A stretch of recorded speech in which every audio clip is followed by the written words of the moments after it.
Ancaman dan teror terhadap KPK terjadi dari masa ke masa. Apa saja bentuknya? Sudah bergabung melalui sambungan telepon bersama kami adalah Ketua KPK periode 2007-2009 Antasari Azhar. Selamat pagi Pak Antasari. Assalamualaikum, selamat pagi. Waalaikumsalam Pak Antasari. Bagaimana komentar Anda terkait teror yang menimpa Ketua KPK dan Wakil Ketua KPK Pak Agus dan juga Pak Laude? Saya melihat bahwa tindakan teror ini, apakah itu bom palsu tapi yang penting tindakannya itu adalah tindakan pengecut ya, biadab ya. Artinya sekalipun itu bomnya dikatakan palsu, tetapi tindakan itu sudah coba untuk menakut-nakuti. Ini kan tindakan tidak baik. Nah, saya lihat bahwa tindakan ini kan sama dengan tindakan yang dilakukan selama ini ya. Sejak 2009 kami masih di sana pada waktu itu. Tetapi yang beda adalah polanya.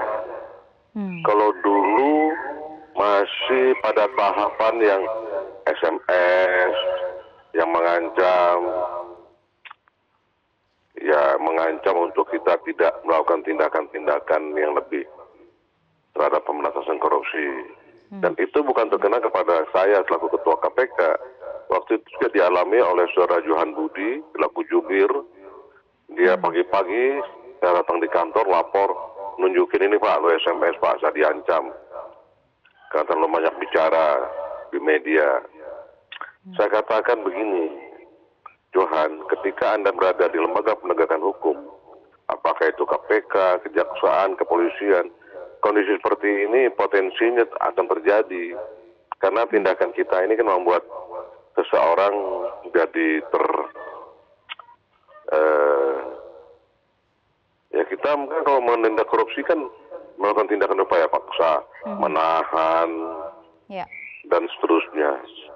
Itu tindakan itu akan mereka ambil karena pelaku teror ini akan lebih canggih, lebih duluan kegiatan daripada tindakan aparat penegak hukum.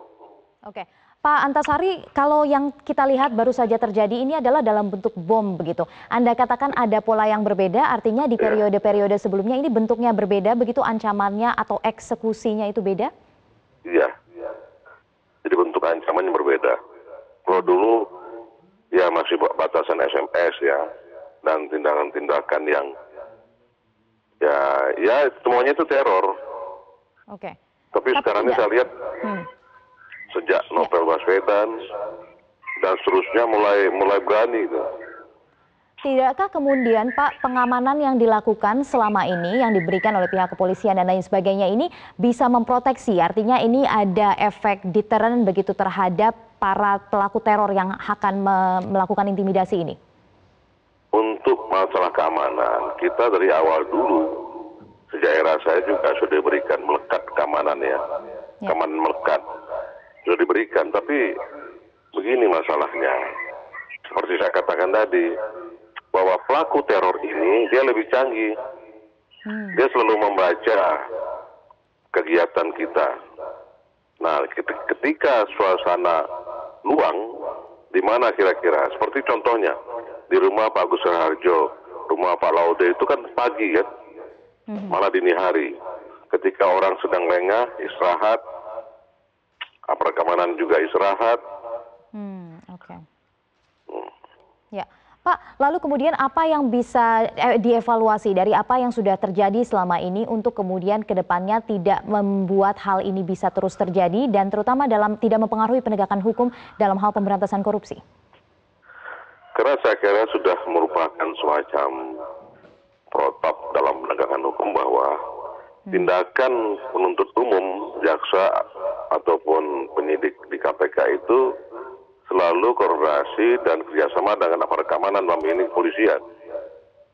Mungkin nanti ke depan ini hanya sekadar saran saja, masukan, tidak wajib untuk diikuti oleh KPK. Saya juga bukan siapa-siapa lagi.